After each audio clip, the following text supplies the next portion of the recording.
Welcome to CendyVerse. Today we are going to taking look into the second part of the NAS making video.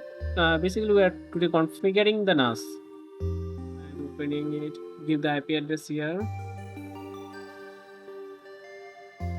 Pin and password is default. I'm using the default password. Okay, you can change it in the login. So here you go. You will change from the user settings. There is a password change option. Dash URL. So here is the notification you will get the hand password. So there will be a lot of updates. So it is the dashboard. I didn't change anything. Basically I'm using this OpenMediaVault more than 2 years I guess. So I did not open this web UI long enough. So now I'm going to go into the setup process for new hard disks you are installing, or you already have a hard disk. Then you need to go to disk, then wipe out the data if you need it. Then you need to wipe out the data, take that hard disk, then wiping out data. That's all. And if you need to the file system, then it supported multiple file systems, BT, RFS, ext4. I basically use the ext4. We will know the file format in another video, but currently I'm using the ext4 for my convenience. So you click here, create mouse, then type and that device. Already I don't have the extra hard disk to show you. That is already using. So I'm using this. So came here, ext4, then click your hard disk, then it will be connected. And then when you complete the file system, you need to create a folder that you need to share with you another device. For example, I have already created folders. Each folder that downloads and another called YouTube. You can see one is called downloads and another called YouTube. So I have created the folder in the server. That folder will be shared via SMB connection. So we need to enable it first. Enable it. It will be default in disable. So you need to click here, just nothing else you need to do. That's all, nothing else you need to do. So click the share.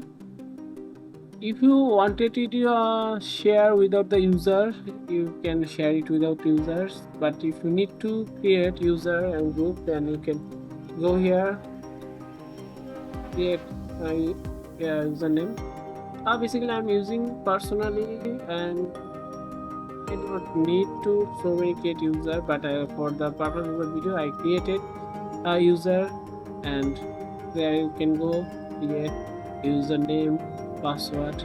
You can create a user and group for the how we will do the connection on. You do not need to. If you are using it personally for data transfer, you do not necessarily need the group. If you want, you can create the same way. Name, select member, the users or something. Then you can create a groups also. You can control. You can define the groups here. We are not going to indeed that. So in simply you need to, you not necessarily need, but if you want, you can create a user. Then you can go to the services, SMB, shares. Here you can create where you can already create it. So first you just enable that services, and that's all.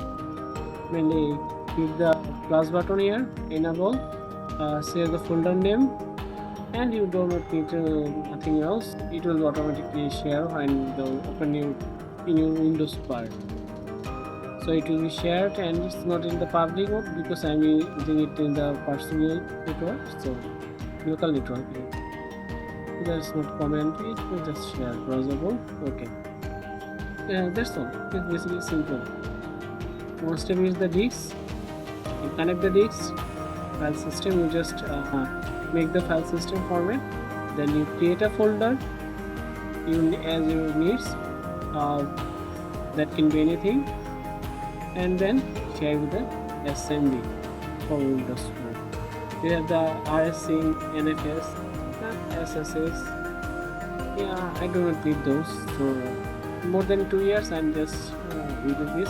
Due to that, I use the NAS. NAS is much more featureable, have too much features, but in what case I need those features. Never need. So this will for my working condition. I'm just using this tag. Okay, I think it may be help you.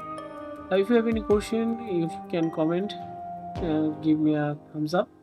That's all. Thank you.